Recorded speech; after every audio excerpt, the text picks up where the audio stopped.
말씀 보도록 하겠습니다. 하나님의 말씀은 사무엘상 10장 17절로 27절까지 있는 말씀입니다.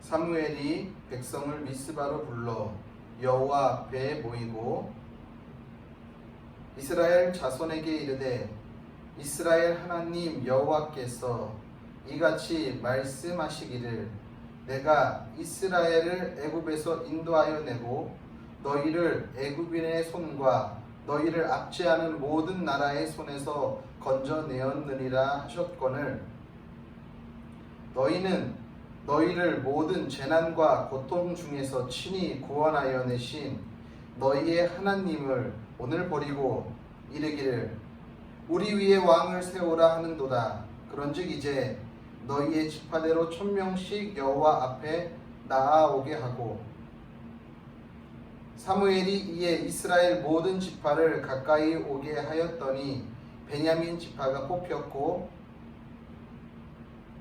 베냐민 지파를 그들의 가족별로 가까이 오게 하였더니 마드리의 가족이 뽑혔고 그 중에서 기스의 아들 사울이 뽑혔으나 그를 찾아도 찾지 못한지라.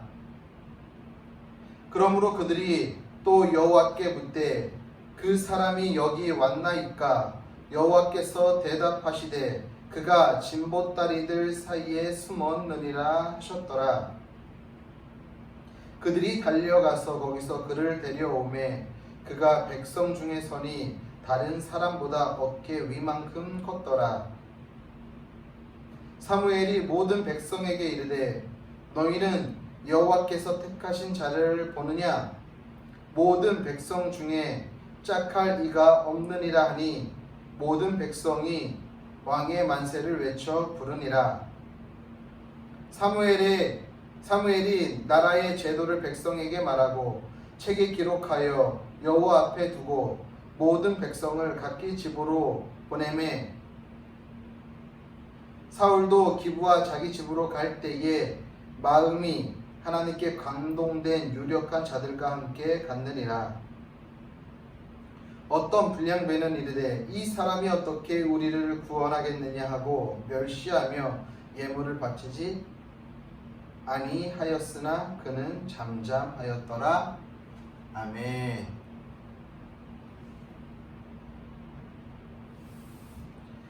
하나님 우리 아버지와 주 예수 그리스도께서 내려주시는 은혜와 평화가 오늘도 여러분에게 있기를 빕니다. 감리교 창시자인 존 웨슬리 목사님이 그리스도인의 완전이라는 책에 그리스도인이 어떻게 하나님 앞에서 완전하게 살아갈 수 있을지에 대해서 말하고 있습니다. 이 책은 아주 간단하게 그 핵심을 말하면은 그리스도인이 어떻게 완전한 삶을 살아갈 수 있을까? 그것은 자신을 비우고 하나님으로 가득 찬 삶을 살아갈 때 그리스도인의 완전을 이룰 수 있다라는 내용입니다. 우리가 신앙생활을 하면서 가장 큰 고민? 어쩌면 우리가 신앙생활을 한 이유? 그것이 무엇일까요? 천국 가기 위해? 물론 그것도 맞는 말이죠. 근데 정말 우리가 이 땅 가운데에서 신앙생활하는 이유 중에 하나는 아마도 내가 그래도 이 세상에 그리스도인으로서 살아가는데 적어도 나를 통해서 나의 삶을 통해서 하나님의 모습을 세상 사람들에게 보여줌으로 인해 내가 그리스도인으로서의 살아가는 삶의 사명을 잘 감당하기 위해 살아가기 위해 아마도 우리가 신앙생활을 하는 것입니다. 하나님을 믿고 따른다고 하면서 우리의 삶에 전혀 하나님이 뜻하시고 하나님이 바라시고 하나님이 계획하는 그 그 삶과는 전혀 무관하게 살아간다고 한다면 그 삶이 어떻게 그리스도인의 완전, 온전히 주님이 기뻐하시고 원하는 삶을 살아갈 수 있겠냐는 것이지요. 그것은 그리스도인의 완전한 삶이라고 말할 수 없다는 것입니다. 우리가 신앙생활을 하면서 가장 쉽게 넘어가는 부분이 실수하고 실패하는 이유가 어디에 있는 줄 아십니까? 물론 죄에 의해서 죄에 빠져서 그렇게 해서 넘어가서 실수할 수도 있죠. 그래서 신앙을 잃을 수도 있죠. 그런데 우리가 가장 신앙을 잃기 쉬운 곳, 우리가 착각하기 쉬운 곳이 어디냐 하면은 나의 공로로, 내가 어떠한 것을 함으로 인해서 하나님이 그것의 대가로 나에게 은혜와 복을 주신다라고 생각할 때, 이 착각을 가지고 있을 때에 우리는 무너질 수밖에 없는 것입니다. 가령 예를 들어서 우리가 교회에 나와 상대적으로 내가 많은 예물을 한다라고 생각하는데 나보다 더 많이 헌금하는 성도가 있을 수도 있습니다. 내가 나름대로 교회에 나와서 봉사한다라고 생각하는데 나보다 더 많이 봉사하는 성도가 있을 수도 있죠. 그럼 이들에 비추어서 내가 하나님 앞에 그만큼 못했으니까 나는 하나님으로부터 은혜와 복을 받을 수가 없어. 내가 이만큼 하지 못했기 때문에 하나님은 나에게 저들처럼 더 많은 은혜와 복을 주시지 않을 거야 라는 그런 착각이 우리 속에 자리 잡을 때에 우리는 거기서 신앙에 실패하게 된다는 것입니다. 하나님이 만약에 그래 너가 이만큼 해야 돼, 너의 재능, 너의 시간, 너의 물질 이런 것으로 나한테 이만큼 해야 돼 라고 하나님이 우리에게 조건을 거셨다고 한다면 아마도 그 조건을 맞춰가지고 그것을 다 해낼 사람이 이 인류 역사에 누가 있겠습니까? 없다라는 것이죠. 그게 조건이라고 한다면 그 누구도 하나님으로부터 은혜와 복을 누리며 받을 수 없다라는 것입니다. 우리가 건강한 신앙생활을 하고 그리스도인의 완전한 삶을 살아가기 위해서는 나에게는 그 어떠한 선한 것도 없다라는 고백이 있어야 한다는 것입니다. 그러니까 내가 무언가를 해서 하나님께 영광을 돌린다라는 이 착각에서 벗어나야 한다는 것이죠. 하나님은요, 우리가 무언가를 하기 때문에 하나님이 기뻐하시고 은혜를 주시고 복을 주시는 것이 아니라 그냥 죄 많은 우리이지만 이런 존재 자체를 하나님은 사랑하시는 거예요. 그런데 그 죄를 가지고 하나님 앞에서 살아갈 수 없기 때문에 우리가 이 세상을 살아가면서 신앙생활을 하는 이유는 내 안에 있는 죄들을 계속해서 들여다보고 이것들을 처리하면서 조금씩 한 걸음씩 하나님 앞에 다가가는 모습을 보고 하나님이 긍휼히 여기시고 은혜를 주시고 복을 주시는 것이지, 내가 많은 시간과 많은 예물을 드렸다고 해서 하나님이 우리에게 은혜와 복을 주시는 것이 아니라는 것입니다. 내가 이만큼 안 했기 때문에 하나님은 나에게 은혜와 복을 주시지 않을 거야 라고 한다면 지칠 수밖에 없고요, 거기서 우리는 신앙이 실패할 수밖에 없다는 것입니다. 하나님이 우리에게 은혜와 복을 주시는 것은 하나님 없이 살던 우리가 오늘도 하나님을 의지하고 하나님을 통해 살 수밖에 없는 존재라는 것을 인정하고 고백할 때, 그래서 하나님 앞에서 그렇게 살아갈 때 하나님은 우리에게 은혜와 복을 주시는 것입니다. 우리 그 어떠한 공로로 복을 받는 것이 아니에요.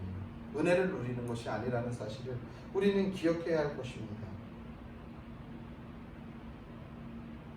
이것을 잊고 나의 공로만 가지고 신앙생활을 한다면 결국에는 무너질 수밖에 없고, 존 웨슬리 목사님이 말한 것처럼 그리스도인의 완전한 삶을 살아낼 수가 없게 된다는 것입니다.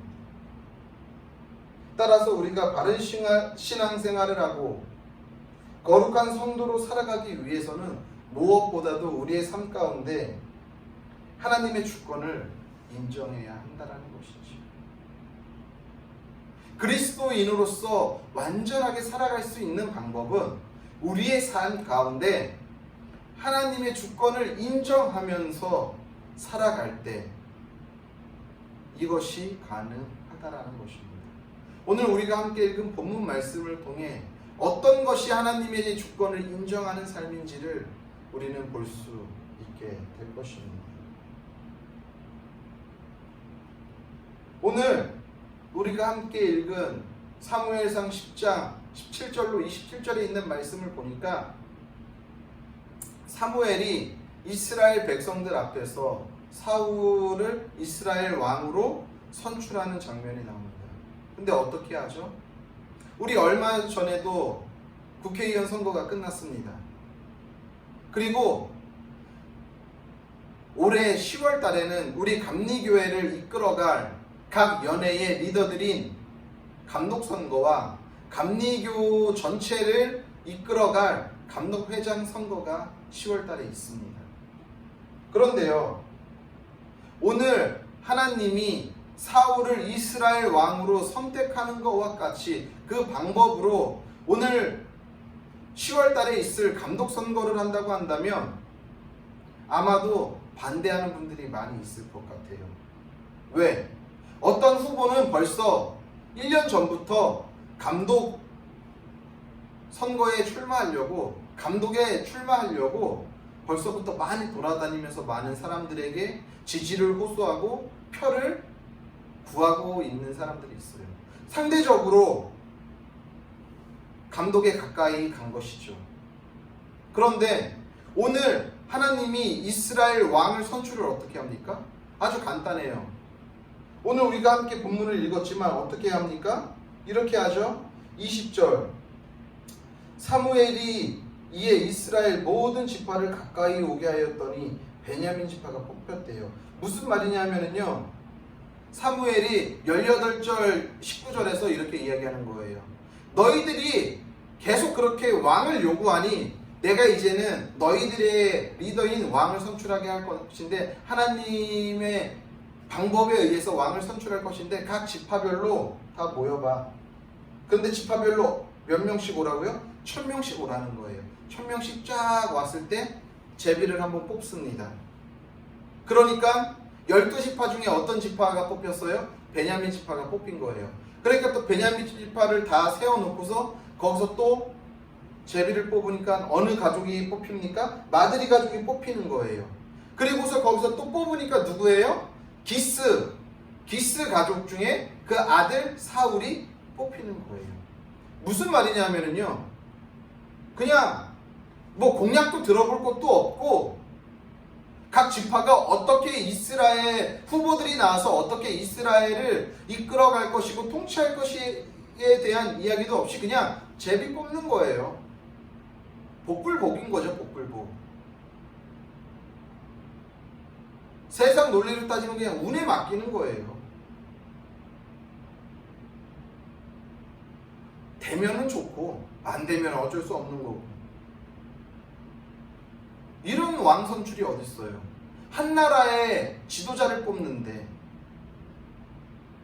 만약에 우리 교단에서도 감독 선거를 감독하고 싶은 사람들 다 손드세요 해가지고 다 나와서 조건이 감독할 조건만 맞춰지면은 뭐 5명이고 10명이고 쭉 세운 다음에 그냥 제비 뽑아가지고 뭐 3배수를 뽑던지 뭘 어떻게 하던지 해서 뭐 한 번, 2번, 3번에 걸쳐서 뽑는다 하더라도 어쨌거나 전혀 표를 못 받을 것 같은 사람이 뽑혔으면은 이 사람은 한마디로 로또 맞은 거죠.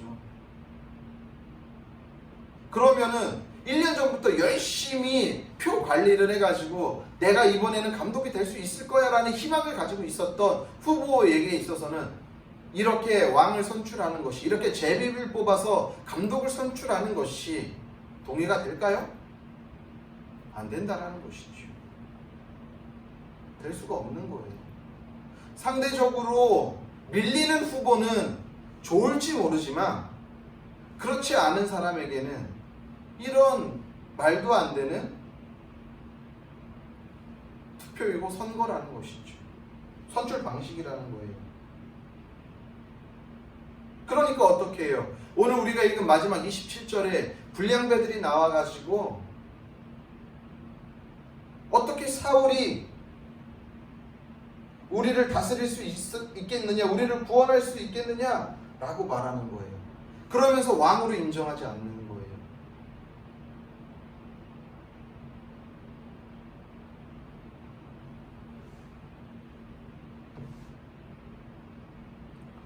왜 하나님은 이런 식으로 왕을 선출했을까요?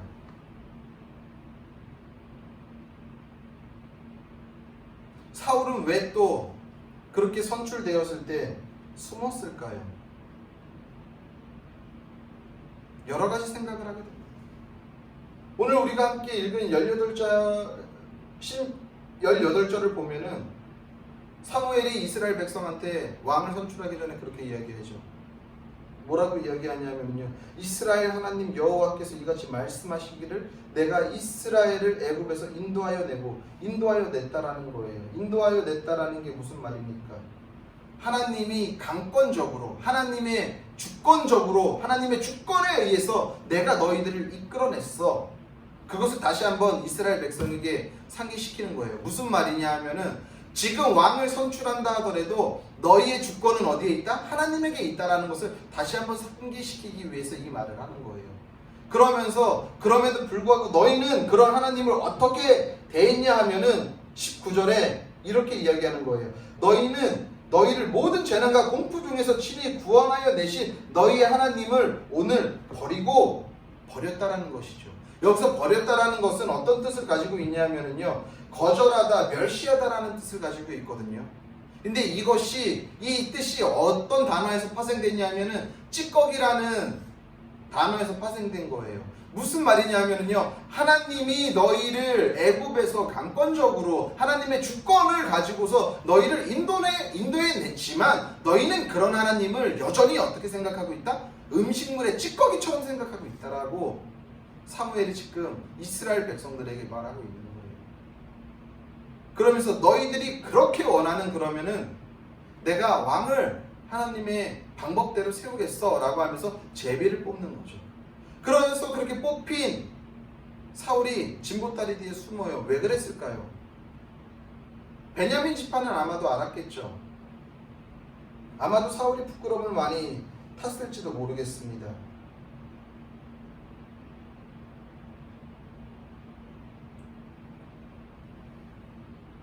왜 사울은 그렇게 했을까?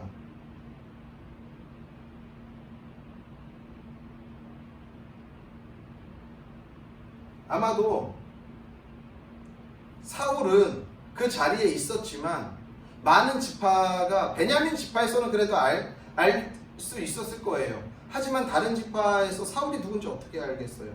그러니까 묻는 거죠. 이곳에 지금 이 자리에 사울이 있습니까? 라고 했을 때 그 짐 뒤에 숨어 있던 사울을 사람들이 보게 되는 거예요. 그럴 때 이들이 생각했던 대로 어깨 하나가 더 큰 거죠. 그렇죠? 모든 사람들보다 키가 월등히 큰 거예요. 생긴 것도 빼어나요. 이방의 왕들처럼 그들이 상상하던 대로 정말 훌륭한 사람이라고 여겨졌을 거예요.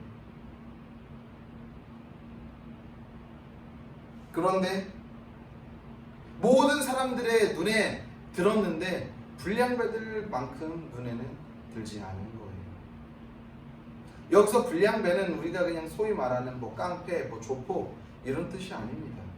여기서 불량배를 직역하면은요, 벨리알의 아들들이라는 뜻을 가지고 있습니다. 무슨 말이냐면은요, 하나님의 나라의 대적자 혹은 하나님을 알지 못하는 사람이라는 뜻인 거예요. 무슨 말이냐면은요, 여기서 불량배가 사울을 인정하지 않았다라는 것은 하나님의 주권대로 선출된 사울 왕을 인정할 수 없다라는 거예요. 왜 인정할 수 없었을까요?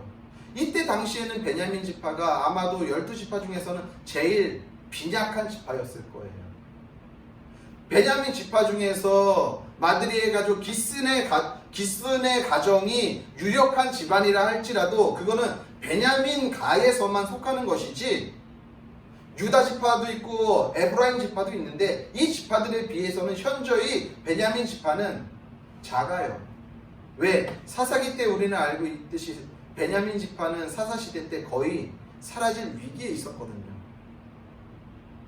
그러니까 이 하나님을 알지 못하는 사람들은 적어도 본인들이 생각한 임금은 유다 지파나 에브라임 지파에서 나왔어야 된다는 거죠. 왜? 이스라엘 12지파 중에서 가장 힘이 센 지파들이니까. 그래야지 제대로 이스라엘을 통치할 수 있을 거라고 생각했던 거예요. 하나님의 주권을 인정하지 않는 거죠. 근데 하나님은 왜 이런 방식으로 제일 연약한 지파에서 사울을 뽑았을까요? 왜 그랬을까요? 저는 이 말씀을 보면서 그런 생각을 했습니다. 하나님이 사람이 어떠하든지 어떠함 때문에 뭐 그 사람이 능력이 있건 없건을 떠나서 하나님이 뽑으시면 그 사람이 능력 있는 사람이 될 수 있다는 사실을 보게 되었다는 거예요.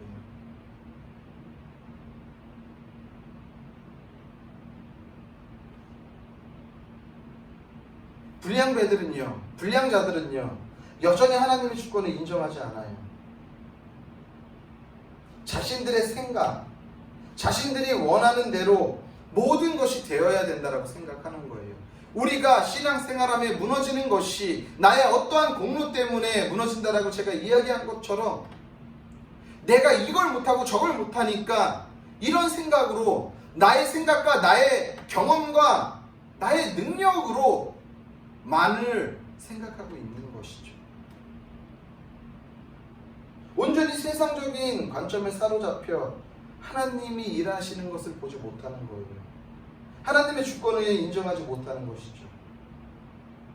오로지 내 것만 주장하고 있는 거예요. 내가 하나님 앞에 이만큼 시간을 들이지 못했으니까, 내가 이만큼 하나님 앞에 헌금하지 못했으니까 나는 하나님한테 은혜를 받을 자격이 없어. 나는 하나님의 복을 누릴 수가 없어. 우리 스스로 그냥 다 결정하고 다 결론 내려버리는 거죠. 그러니까 거기서 신앙의 성숙이 그리스도인의 완전히 어떻게 이루어질 수 있냐라는 거예요. 제비를 뽑아 왕을 세운다는 의미는요, 주권, 왕권이 하나님 앞에 있다라는 거예요. 무슨 말이냐 하면요, 그 선출된 사람이 꼭 사울이 아니어도 되는 거예요. 그보다 못한 사람이어도 되는 거예요. 왜? 하나님이 뽑았으니까. 하나님이 뽑았으면 하나님은 어떻게든 그 사람을 통해 만들어 가실 수 있는 능력과 힘과 권능이 있으신 분이니까. 그러니까 그것을 인정하는 것은 곧 하나님의 주권을 인정한다라는 거예요. 아무리 찌질하여도, 아무리 보잘것없어도 하나님이 선출했다고 한다면 그 사람은 이스라엘 왕으로서 하나님이 택하셨기 때문에 그들을 이끌어갈 만한 제목으로 하나님이 만드실 수 있는 분이라는 거예요. 왜? 하나님의 주권을 인정하면, 인정하니까. 그래서 제비를 뽑으신 거예요. 우리의 삶 가운데 우리도 마찬가지죠. 우리가 신앙생활함에 있어서, 우리의 삶의 가정에서 하나님의 주권을 인정하면 그 삶 가운데 우리는 하나님의 은혜와 복을 누리며 살아갈 수 있는 거예요. 나의 어떠함이 드러나지 않으니까. 이렇게 연약한 자도 하나님이 이 일을 감당케 하셨으면 그냥 하면 되는 거예요. 내가 이만큼 못했기 때문에 나는 은혜와 복을 받지 못해가 아니라 하나님이 부르셨으니까, 하나님이 행하실 걸 믿으니까, 신뢰하니까, 하나님의 주권을 인정하니까, 그러니까 그곳에서 그것에 아멘하고 순종할 때에 하나님의 은혜와 복을 받게 되는 것이죠. 지금 우리의 삶의 형편이 어떠하든지 하나님의 주권을 인정하고 사는 사람은요, 그리스도의 완전한 삶을 만들면서 살아갈 수 있는 거예요. 그러면 그 가정 가운데 주님께서 주시는 은혜와 복을 누리게 되는 것이죠. 사랑하는 성도님들, 코로나19라는 예기치 않은 이 바이러스로 인해 너무나도 힘들고 어려운 시간들을 보내고 있어요. 모두가 지쳐있고 모두가 힘들어하고 있는 이러한 시대 가운데 나의 어떠함으로 이러한 상황과 환경을 돌파할 수 있습니까? 돌파할 수 없어요. 하지만 선하신 우리 하나님이 이러한 상황 가운데서도 반드시 저는 우리의 인생과 삶을 거룩한 신앙인으로서 그리스도의 완전한 삶을 살아갈 수 있도록 이끌어 가실 유일한 길이라고 저는 생각합니다. 그 하나님의 주권을 오늘도 인정하고 살아가면 이렇게 힘들고 어려운 삶 가운데서도 주님이 주시고 날마다 공급하는 그 은혜를 누리면서 살 수 있을 거라는 저는 믿음과 확신이 있습니다. 오늘 우리가 좀 그렇게 살아갔으면 좋겠습니다. 우리의 삶이 막막하고 힘들고 어렵게 느껴진다 할지라도 오늘도 우리 삶 가운데 역사하시고 함께 하시는 그 하나님, 그 주님을 바라보시고 그분의 주권을 인정하는 삶이 우리 삶 가운데 있으면 우리의 삶은 그것으로 인하여서 주님께서 내려주시는 그 은혜와 복을 누리며 살게 된다는 사실을 기억하시길 바랍니다. 오늘도 하나님 앞에, 하나님 주권 앞에 순종함을 통해 하나님이 내려주시는 은혜와 복을 마음껏 누리며 살아가는 우리 성도님들의 삶이 되시기를 예수님의 이름으로 간절히 소원합니다. 기도합니다. 주님의 은혜에 감사합니다. 오늘도 힘들고 어려운 삶을 살아가지만 그 삶의 여정 가운데서도 주님이 우리와 함께 하심을 믿고 우리의 삶 가운데 역사하시고 일하시는 주님의 주권을 인정함으로 인해 오늘도 주님 안에서 주님이 내려주시는 은혜와 복을 누리며 살아가는 우리들의 삶이 되도록 주님께서 늘 항상 인도하여 주옵소서. 이제는 우리를 위하여서 십자가에 달려 죽으신 예수 그리스도의 은혜와 그의 아들을 아낌없이 십자가에 내어주신 하나님 아버지의 무한하신 사랑과 성령의 교통하심과 위로하심과 역사하심이 오늘도 하나님의 주권을 인정하고 살기로 결단한 성도들 머리 위에와 그들의 가정과 섬기는 교회와 나라와 민족 위에 그리고 세계 열방 가운데에 이제로부터 영원히 함께 계시기를 간절히 축원하옵나이다. 아멘.